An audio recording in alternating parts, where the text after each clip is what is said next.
मेरी ये जबान ऐसी दृढ़ता को प्राप्त हो जाए, बोलेगी तो राधा नहीं तो कट जाए। रसनाद्या तव गुण ही, केवल आपकी बात बोले नहीं तो ये नष्ट हो जाए। मुझे ऐसी जिह्वा नहीं चाहिए जो आपसे बिलक बात करे।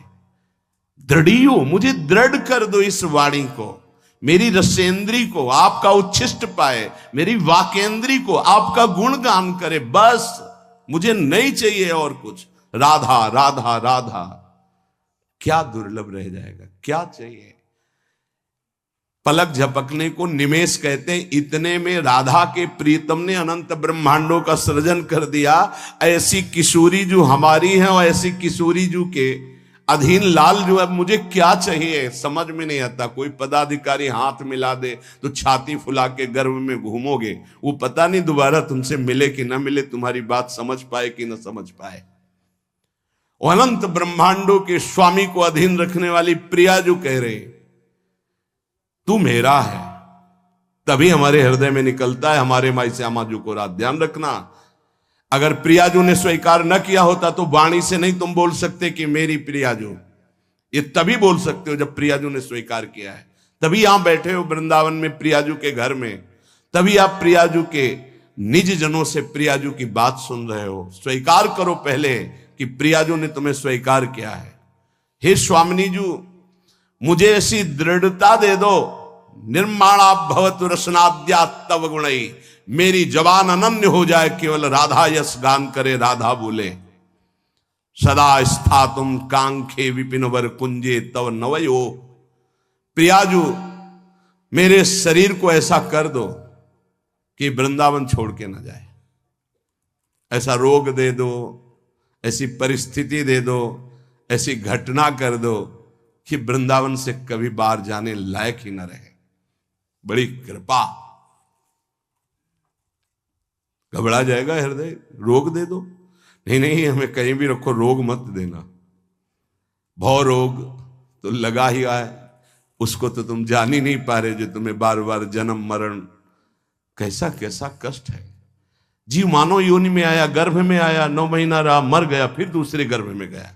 क्या दुर्गति है जीव की, समझ पा रहे। मानव योनि में हुआ, ऐसी जगह जन्मा, उठा के फेंक दिया,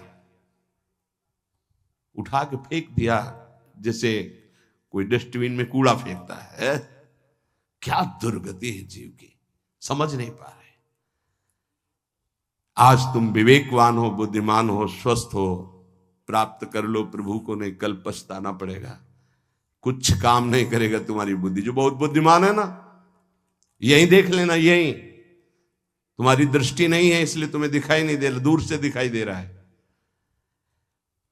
कल जैसे बोले थे आज फिर बोल रहे हैं, यदि प्रभु के चरणों का आश्रय नहीं लोगे, नाम जप नहीं करोगे, शास्त्र मर्यादा का उल्लंघन करोगे, कोई भी हो, कितनी भी ऊंचाई, कितने भी बड़े पद में, कहीं भी तुम्हारा जितना भी वैभव है, तुम्हें संतोष नहीं प्रदान कर सकता। तुम्हारी चेतना तुम्हें जलाएगी, देख लेना। चिंता, शोक, भय, डिप्रेशन, दुख, इससे मुक्त नहीं हो सकते। कागज में लिख लो चाहे दिमाग में लिख लो। आज पुण्य काम कर रहे हैं तो खूब जय जय, और कल हमें बताना जब पुण्य का नंबर बदलेगा, तब तुम्हें उत्तर मिलेगा कि जीवन का तुमने क्या वस्तु खोया। जहां से बनना था वहीं नास्तिकता ले आए, अब क्या तुम्हारे अंदर रह गया है। बहुत शायद सत्संग में याद हो, एक बार सुनाया था, ये बहुत प्रिय संत के द्वारा बताई हुई बात थी कि एक बहुत बड़े डॉक्टर थे जो विदेश से, अमेरिका आदि से डॉक्टरी से, बिल्कुल नास्तिक स्वभाव। जब कभी किसी संत की बात आती तो सीधे निंदा और गालियों से बात करते थे। अरब खरब रुपए साहब, और इतने बड़े सर्जन के डॉक्टर उनका सम्मान करते थे। एक बार किसी संत ने उनको समझाया कि डॉक्टर साहब आप बहुत बड़े हैं, लेकिन इतने बड़े नहीं कि माया के थप्पड़ को झेल जाए, इसलिए भगवान से तो नास्तिक। कौन भगवान, कैसा भगवान, कहां भगवान। तो उनका एक बार जीवन में मैं स्वयं मिलूंगा आपसे आकर। संतों का स्वभाव होता है बहुत जिद्दी। एक बार मैं आपके दर्शन करूंगा आकर और आपसे यही प्रश्न करूंगा। आज मैं नोट कर लेता हूं आपका प्रश्न, और उत्तर मैं उस समय दूंगा आकर के। फिर कुछ वर्ष बाद हमको वृंदावन में मिले थे सिहोम आश्रम के सामने परिक्रमा मार्ग में बैठे हुए थे, बड़े उच्च कोटि के महात्मा, बड़े छद्म भेषधारी, कोई जान न पावे। तब उन्होंने बताया था, उनका कुछ समय बाद एक्सीडेंट हुआ, मेरुदंड 6 जगह से टूट गए। मेरुदंड, अब हालत जानते हो मेरुदंड टूटने वाले की क्या होती है? जिंदा मरा हुआ आदमी, मरा हुआ तो ठीक है, लेकिन जिंदा मरा हुआ आदमी, जब उनको ये पता चले, वो गए अस्पताल में, कहा डॉक्टर साहब पहचाना? रो पड़े, धीरे से बोले बचा लो। तो कहा अब तो गुंजाइश नहीं है, अब तो अकर्म लागू हो गया, अपना दंड देने में अब नहीं हो सकता। अब एक बात कहूं, अंतिम बना लो अगर, तो नाम जपना। बोले बोल दो, कुछ भी नाम बोल दो, कुछ भी बता दो। अब मैं मान गया कि कोई ईश्वर है जिसके आगे किसी की नहीं, अब मैं किसी काम का नहीं रह गया। मेरी सब पढ़ाई लिखाई डॉक्टरी व्यर्थ हो गई, मेरा जीवन अब मृत्यु शैया पे पड़ा है। बोले अब बोलो राम, अब बोलो। हमें लगता है उन डॉक्टर के ऊपर बहुत कृपा पहले से ही हो गई थी, तो ये परिस्थिति आई और अंतिम बन गया। संत के द्वारा भगवान नाम उच्चारण करवाना और आर्त भाव से भगवान को पुकारना, कई ऐसे उदाहरण, इसीलिए हम चीख के कहते हैं कि कोई भी हो, कहीं भी हो, कुछ भी कर लो, जब तक भगवद आश्रय नहीं लोगे तब तक शांति तुम्हारे अंदर नहीं, विश्राम नहीं। ये चिंता, शोक, भय, मृत्यु तुम्हें दंड देके रहेगी, तुम्हें त्रास देके रहेगी। हम ये नहीं कहते कि भजन करने वालों को रोग नहीं आता, दुख नहीं आता, विपत्ति नहीं आती, लेकिन 100 ग्राम विपत्ति 1 किलो संपत्ति क्या करेगी? 100 ग्राम विपत्ति का दुख हो, 1 किलो संपत्ति का सुख क्या करेगा? कौन सी आनंद संपत्ति? ये तो दुख गणना में ही नहीं है उस सुख के आगे, लेकिन हम तुम्हें इशारे में बता रहे हैं। 100 ग्राम दुख और 900 ग्राम सुख उसके ऊपर लदा रहता है, वो कुछ नहीं कर पाता।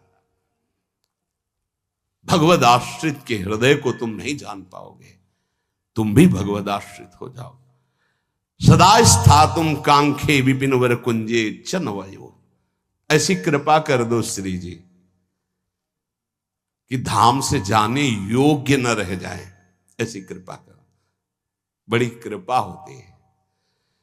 जैसे कोई जंगली जानवर होता है ना, और उसको काबू में जब किया जाता है तो गांव में एक लंगड़ डाला जाता है। अब वो उतने ही कदम चल पाएगा जितने में उसको चारा मिले, बस। ऐसे ही श्री जी जब कृपा करती है तो किसी असाध्य रोग का लंगड़ डाल देती है, बस जियो चुपचाप। कैसे?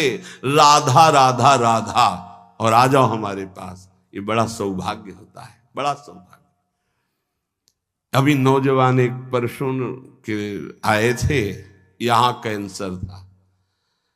कह मैंने आपको गुरु मान लिया, अब राधा राधा राधा, अब एक श्वास भी नहीं राधा नाम से अलग जाएगी, बस मुझे कोई आशीर्वाद नहीं, बना रहे, बस राधा राधा छूटे न। कितनी कृपा हो गई। कोई अपने जीवन की जब निराशा की स्थिति को देखता है तब आशा उसकी बनती भगवत प्राप्ति की। अब तो गया भाई, अब तो राधा राधा। हम तो कहते प्रणाम है भगवान की इस विधान को, प्रणाम है उस दुख, उस रोग को जिसने निश्चय करा दिया कि अब तो राधा राधा राधा। बड़े भाग्य की बात है ये, यद्यपि बर्दाश्त नहीं होगा भाग्य सबको। सदा स्थातुम, वृंदावन से न जा पाऊं, आपका आश्रय न छूटे, आपका नाम न छूटे, ऐसी परिस्थिति दे दो। ये बहुत मंगलकारी परिस्थिति है। भगवान कृपा करे भोग लायक न रह जाएं, भगवान कृपा करे जगत लायक न रह जाएं, भगवान कृपा करे हमसे कोई प्यार न करे। बर्दाश्त होगी ये बात? एक हो गया ऐसी कृपा में सुनना भी नहीं। हमारी आकांक्षाएं जगत की है, ये जरूर सुनना। यही हमारे जीवन की दुर्दशा है जो हमको प्रभु से विमुख किए हैं। एक बार हम एक संत भगवान के मुख से सुना कि असाध्य रोग भगवान की विशुद्ध कृपा से प्राप्त होता है। यह साध्य रोग नाता तो साधन का अहम बना रहता। मानते कि साधना ठीक थी, लेकिन उसका परिणाम वो नहीं होता जो आर्त भाव में हुआ, जो असहाय अवस्था में हुआ, जो अकिंचन अवस्था में। कोई एक व्यक्ति पानी देने वाला नहीं, एक वस्तु नहीं, आर्त भाव। आप समझ गए कि मैं गया, उसी ने कृपा की। उसी कृपा का आज आप लोग रसास्वादन कर रहे हैं। यद्यपि किसी योग्य नहीं, किसी योग्य नहीं, ना पढ़ा लिखा, ना उतना कुछ नहीं, केवल बस ऐसा है कि जैसे पारसमणि छू गई लोहे पे तो चमक पड़ा, सोना बन गया।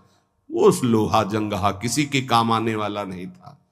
श्रीपाद कह रहे सदा स्था तुम स्वामिनी, ऐसा कुछ कर दो कि ये शरीर किसी योग्य न रह जाए, आपके धाम में ही पड़ा रहे। बड़ी कृपा है उनकी। कृपा का स्वरूप हम देखा कैसे कृपा निकालती है। बिल्कुल विषय में लगे हुए हैं, एकदम निकाल के ऐसा भगवदाकार वृत्ति जो वर्षों में नहीं होती साधना से, वो मिनटों में कर देती कृपा। हमने देखा, प्रमाण देखा। वो अज्ञानी जीव नहीं जानते हैं उस कृपा को। कृपा एक क्षण में भगवत प्राप्ति करा देती, एक क्षण में। साधना तो असाधनों का त्याग करने के लिए होती, कृपा के लिए साधन असाधन कुछ मतलब। बाढ़ आई तो सब बहा के ले गई। ये कृपा बाढ़ है। श्रीपाद करे ऐसी कृपा कर दो कि मेरा जीवन सिर्फ वृंदावन। क्यों वृंदावन में ही? क्यों? ऐसा क्या खास बात है? केवल भगवत प्रेम प्राप्ति वृंदावन से हो सकती है। मोक्ष प्राप्ति तो काशी में भी हो जाएगी। प्रेम प्राप्ति ये वृंदावनेश्वरी। ये हम अपने छाती की बात कहते हैं। अगर तुम समझ पाओ, हमसे पूछो प्रमाण, तो हम इसीलिए छाती शब्द बोला है।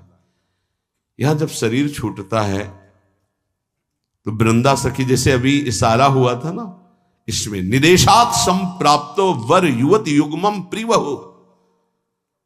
दो सखियों को आदेश किया, सब सखियों को बुला और पुष्पांजलि अर्पित करो। इशारा हुआ वृंदा सखी का, लताओं को इशारा हुआ, झंकृत। ऐसे ही यहां वृंदा सखी इशारा करती है। ये जीव हमारे तत्काल सहचर्या आती है। और जिसने जीवन भर राधा राधा पुकारा है, यहां शरीर छूटता है तो स्वयं श्री जी आती है। ये हम छाती की बात कह रहा हूं, स्वयं श्री जी आती है। क्योंकि कुछ बातें ऐसी होती है जिनकी सामर्थ्य नहीं जबान से कह सकूं, वो छाती में छुपी ही रहती है। इसलिए तुम्हें बात बता रहा हूं। यदि आप किसी योग्य ना होना और आपको लगे कि मुझे भगवत प्राप्ति करनी, तो धाम आके पड़े रहना, भगवत प्राप्ति पक्का। पड़े रहना धाम में। जब आपको लगे कि मेरी क्षमता खत्म हो चुकी, अब मैं किसी काम का नहीं रहा, भगवत प्राप्ति का कोई संभावना भी नहीं मेरे अंदर, तो यहां पड़े रहना, भगवत प्राप्ति हो जाएगी। श्रीपाद करे सुखम पश्ये क्रीड़ाम। अगर आपने ये ऊपर वाला नियम ले लिया, प्रिय त्वाम मामंगी कुरु, प्रिया जो मुझे अंगीकार कर लो, शरणागति प्रदान कर दो मुझे, मैं आपकी शरण में हूं। बहुत कृपालु लाडली है। बहुत प्रतिकूलता कृपा से मिलती है, बहुत प्रतिकूलता। श्री सुधाने जी के बार बार श्लोक, कब ऐसा होगा, कब ऐसा होगा, गायन करके एकदम शिथिलता हुई। तुम मां मंगी करो, मुझे स्वीकार करो, प्रियजन स्वीकार करो। वो शाम जीवन की वो शाम थी जो भगवान कृपा करके हर साधक को प्राप्त हो। हर साधक को, हर जिज्ञासु को, हर प्रेमी को ऐसी शाम प्राप्त हो जिस शाम में विश्राम मिल जाए। हे तू मेरा, मेरे लिए ही तो साधना होती है। मैं जब कह रही तू मेरा, फिर तेरे को क्या चिंता। अब जैसे कोई युवराज पद पर अभिषिक्त हो जाए तो उसे कोई संशय थोड़ी रहता है। ऐसे ही हर समय आनंद मस्ती रहती, भयंकर पीड़ा की स्थिति में भी मन नाचता रहता है, केवल एक बात के लिए कि मेरी स्वामिनी ने मुझे स्वीकार कर लिया। इसीलिए मन से, प्राणों से, रोम रोम से केवल एक बात है, राधा राधा राधा। ये हम किसी पक्षपात की बात नहीं कह रहे, आप मान लीजिए, फिर आप देख लीजिएगा, आप मान लीजिए। बहुत बड़ी बात कह रहा हूं बार बार हृदय से। हमारी स्वामिनी का ऐसा स्वभाव, ऐसा प्रभाव अद्वितीय है, ना ऐसा सुना, ना देखा, ना अनुभव किया। सुखम पश्ये क्रीड़ाम प्रणय रस युक्ताम ही युवयो। मैं सुख पूर्वक इस वृंदावन की भूमि में पड़ा पड़ा प्रेम दृष्टि से अपने युगल सरकार की लीला को देखता रहूंगा।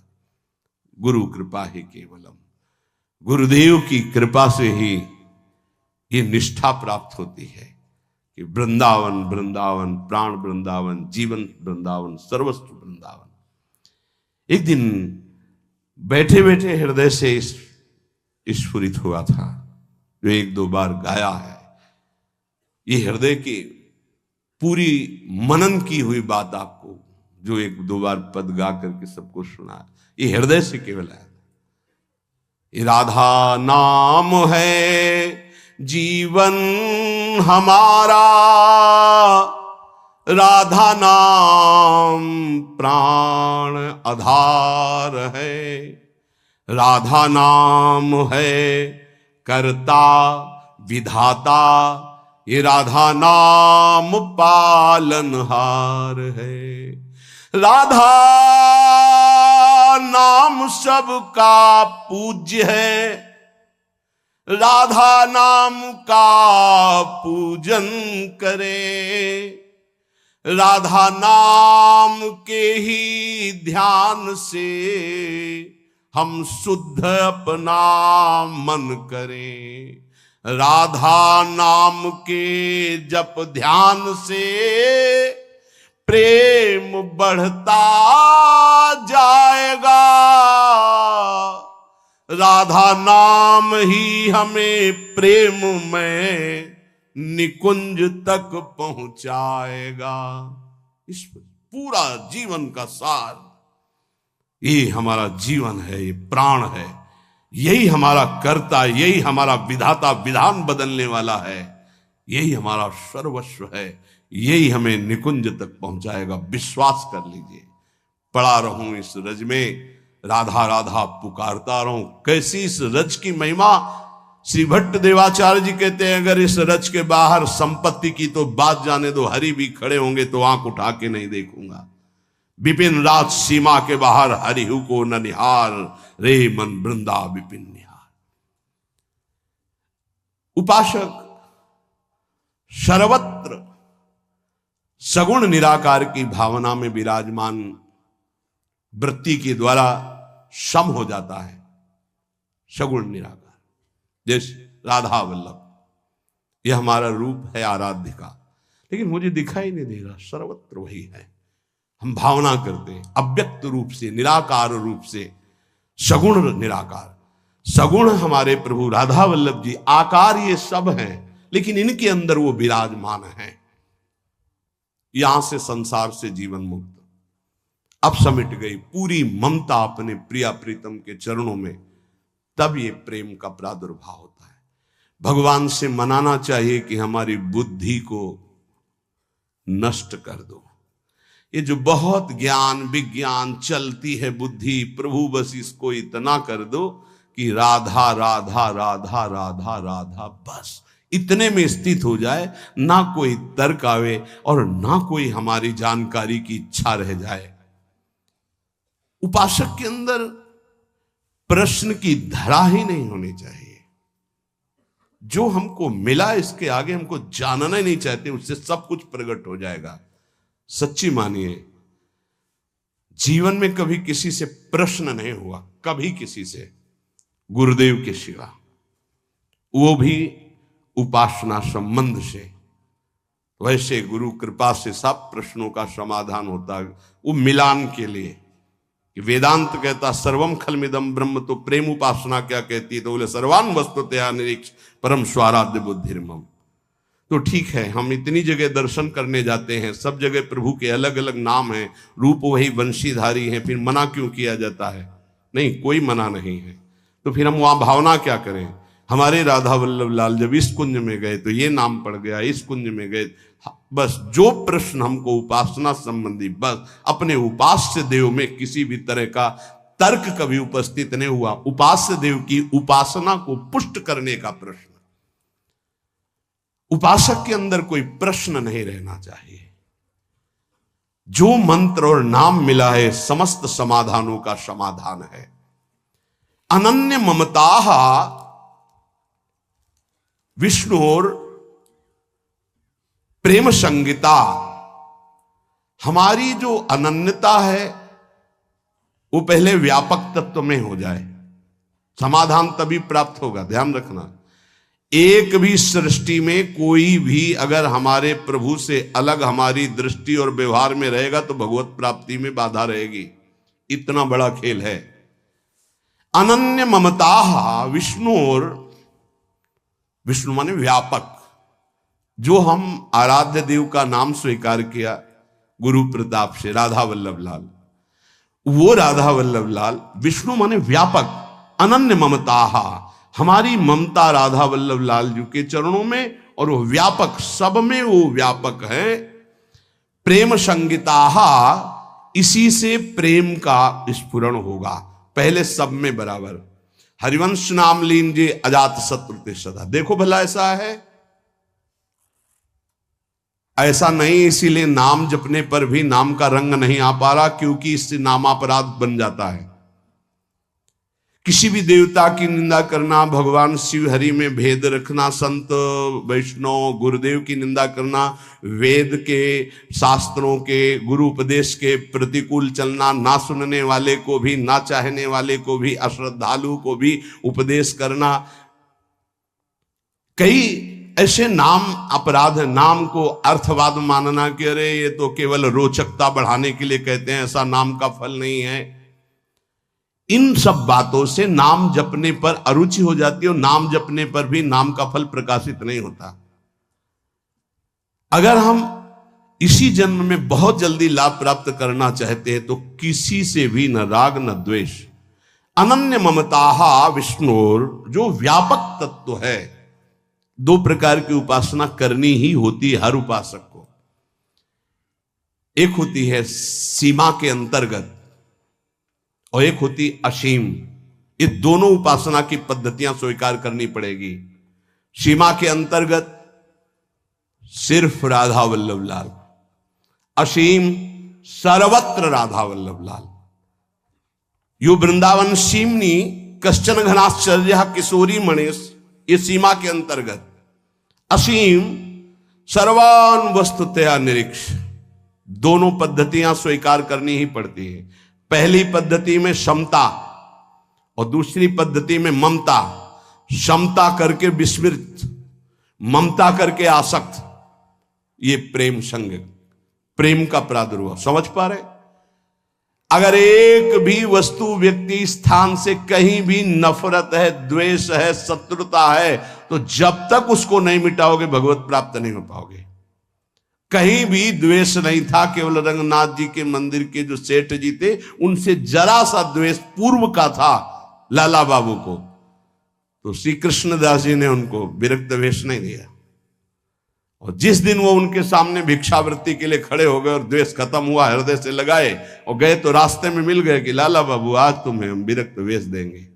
अर्थात हमारे गुरुदेव, हमारे इष्ट तभी प्रसन्न होते पूरी सृष्टि में किसी एक से भी वैर न रह जाए। अनन्य ममता विष्णुर ममता प्रेम संगीता भक्ति रित्युच्यते भीष्म प्रह्लादोद्धव नारदैः। श्री भक्ति के आचार्य देवर्षि नारद जी, भगवान श्री कृष्ण के परम मित्र, गोपियों के परम भक्त उद्धव जी, प्रह्लाद जी भक्तों में सर्वश्रेष्ठ, महामहिम श्री भीष्म जी, इन बड़े बड़े महापुरुषों का मत है कि इसी भक्ति से प्रेम का प्रादुर्भाव होता है। क्या?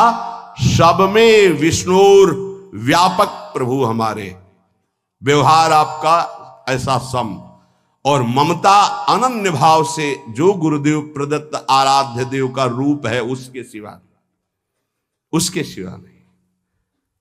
पूर्ण अनन्यता, पूर्ण समता।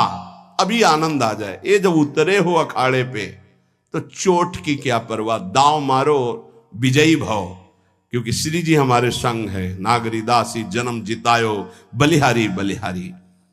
शालोक के सारिष्ट सामीप्य सारूप्यकत्व मप्युतो दीयमानम न गृहणंति बिना मत सेवनम जनाहा।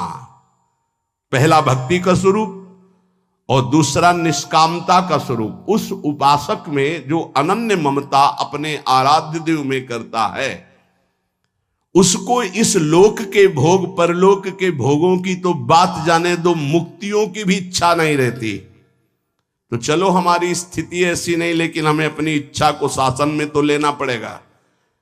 अगर इच्छाएं बढ़ती गई तो तुच्छ इच्छाएं हैं, ये कहां हमें मुक्त होने देंगी, कहां हमें भक्त होने देंगी। जबकि शालोक्य भगवान के समान लोक का वैभव प्राप्त हो जाना।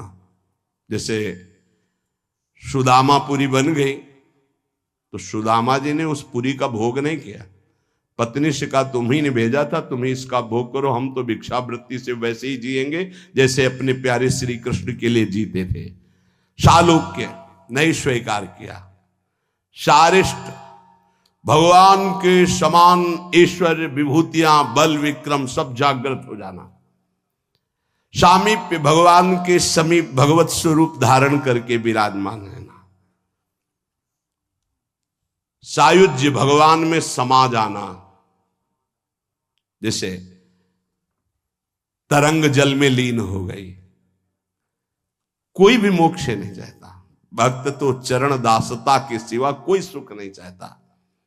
ना भगवान के समान रूप धारण करके, भगवान के समान ऐश्वर्य धारण करके, भगवान के समान लोक, भगवान के समान वैभव, भगवान में लीन, ये कुछ नहीं चाहता। सालोक के सारिष्ट सामीप्य सारूप्यकत्व मप्युत दीयमानम। अधिकार हो गया, वो जो चाहे मोक्ष प्राप्त कर ले। न ग्रहणंती, नहीं चाहिए। क्या चाहिए? सेवनम जनाहा, केवल सेवा आपकी बस। ना मुझे और नहीं चाहिए, नहीं, ये पांचों मोक्ष नहीं चाहिए। कैवल्य परम पद स्वरूप बोध महापुरुष को मिलता है। भक्तिवान कैवल्य परम पद का अधिकारी स्वयं हो जाता है, क्योंकि स्वरूप बोध भगवान के दर्शन और स्वरूप बोध एक ही साथ होता है। मम दर्शन फल परम अनुपा जीव पाव निज सहज स्वरूपा। और यहां तो भावदेह की प्राप्ति आचार्य कृपा से पहले ही हो जाती है। अलग अलग उपासना का खेल है। जैसे भाव से आप भजन कर रहे हो, आपको स्वरूप ज्ञान भी नहीं है, खूब नाम जप कर रहे हो, विकल हो प्रभु के लिए, कोई मैं कौन हूं क्या हूं कोई मतलब नहीं, तो भगवान दर्शन देंगे, जे ही दर्शन देंगे स्वरूप बोध हो जाएगा। प्रेम उपासना में जे ही प्रियाजु से आसक्ति बढ़ती है तो आचार्य चरण भावदेह प्रदान कर देते हैं, वहां स्वरूप पहले ही बोध हो गया। वो केवल परम पद का अधिकार प्राप्त करके उसका त्यागी प्रेम मार्ग में आगे बढ़ जाता है। सच्चिदानंद प्रभु के भजन में कैसे भी लग जाओ, मंगल ही मंगल है। इसके लिए तुम्हें थोड़े दिन यत्न करना जरूरी है, प्रयास करना जरूरी है। प्रारंभ में कहने लगते हैं मेरे से भजन नहीं होता, तो भजन तो सिद्धों से होता है, तुम्हें कैसे होने लगेगा? तुम्हें करना पड़ेगा। लोभ जगाओ सत्य वस्तु की प्राप्ति के लिए, सब कुछ मिल जाएगा। जैसे लोग अज्ञानी लोग कहते हैं तुम कहते हो तो नाम जपने से हमें भोजन मिल जाएगा क्या? तुम चिंता मत करो। तुम्हें अगर विश्वास हो तो जो हम तुम्हें नाम दे रहे हैं राधा राधा, ये अखिल पति भगवान को अधीन कर लेता है। यार भोजन में गिर गए तुम कि भोजन पता नहीं मिलेगा कि नहीं मिलेगा। और हमने ये कभी नहीं कहा कि आप ऐसे हाथ पे हाथ धर करके राधा राधा बोलो। हमने कहा अपने कर्तव्य का पालन करते हुए करो, कर्म करो, पुरुष कायर नहीं बनो, जबान से राधा राधा बोलो और अपने कर्तव्य का पालन करो, सब ठीक हो जाएगा। कर्तव्य कर्म से तुम्हें व्यवहार सामग्री मिलेगी और राधा नाम तुम्हें परमार्थ में बलशाली बना देगा। लेकिन ये अज्ञानी जीव समझते नहीं। एक बार भगवान शंकराचार्य जी आद्य गुरु, वो गंगा के किनारे देखा कि दो मछुआरे ऐसे समाधि लगाए मानो बैठे हो, बड़ी एकाग्रता से। वो बंसी जब डाली जाती है ऐसे, और जरा सा हिली तो ऐसे, तो गए भैया कितना समय बैठते हो? बोले सुबह से शाम तक महाराज। क्या मिलता है? महाराज कुछ मछलियां मिल जाती हैं, बेचते हैं, परिवार का पोषण होता है। कितने रुपया मिलते हैं? बोले इतने मिल जाते हैं। बोले ठीक है, इतना रुपया तुम्हें देंगे, भोजन देंगे, वस्त्र देंगे। 4 मठों की स्थापना उस समय हो चुकी थी। चलो मठों में विराजमान हो और नारायण नारायण का कीर्तन करो, बढ़िया भोजन मिलेगा, वस्त्र मिलेगा। महीने में इसके अनुपात से, रोज के अनुपात, मछली मारना बंद करो। चले गए, बैठा लको करो नारायण नारायण। बैठ गए, उनके सामने तो शुरू किया नारायण नारायण, और जो ही हो गए सो भाग गए। फिर मछली मारने लगे। फिर भगवान शंकराचार्य जी गए और उनका तुम भाग क्यों आए? बोले अपना भोजन और अपना पैसा ये सब आप रखो, हमसे वो नहीं होगा। हमें जो सुख मिलता है मछली मारने में, उन नारायण नारायण। अब वो साधक तो है नहीं। बोले हमको नहीं चाहिए तुम्हारा भोजन और रुपया। समझो, आप खिलवाड़ मत समझे।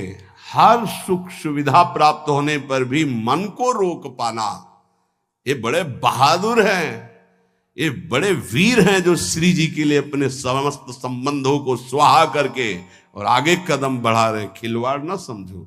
उनको कहा गया कि तुम्हें मछली मारने से जितना मिलता है प्रति महीने मिलेगा, कोई चिंता नहीं, खाओ पियो, नारायण नारायण बोल। नहीं कर पाए, क्योंकि मना स्थिति जब तक राजी नहीं तब तक कैसे हो सकता। मना स्थिति को प्रभु में राजी करने वाले, इसीलिए सतरत सतरत सा लोकांतारित।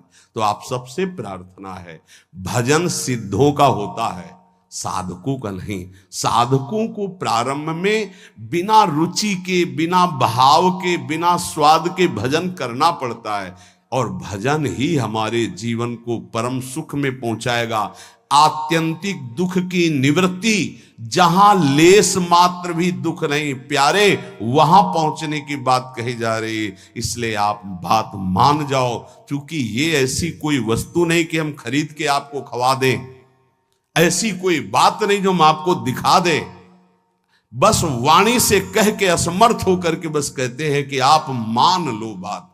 राधा राधा राधा राधा, जो आपको कर्तव्य मिला है उसे पूजा मानो और नाम जप करो, निहाल हो जाओगे, मस्त हो जाओगे।